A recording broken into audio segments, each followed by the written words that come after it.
And what made it possible was the fighting spirit of our soldiers. This battle was a turning point in the war.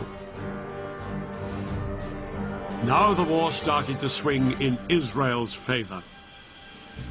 By October the 15th, the Americans had responded to Prime Minister Meir's request for resupplies. For days, American planes arrived in Israel with huge numbers of tanks, shells, and new planes. Israel was in a much stronger position.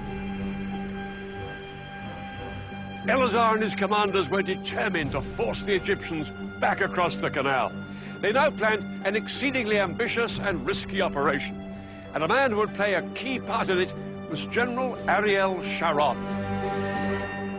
Sharon would later become Israel's prime minister, but in '73 he was one of the country's most dynamic generals and immensely charismatic. He just left the army that summer, but when war broke out, he was recalled.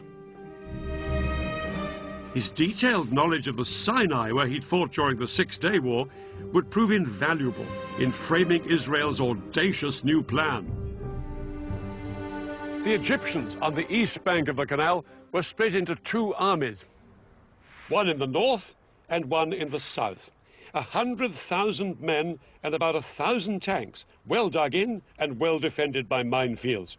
They looked impregnable, but one of Sharon's patrols had discovered a narrow gap, just 1 mile wide, between the two armies at this spot, where the Suez Canal joined a large salt lake.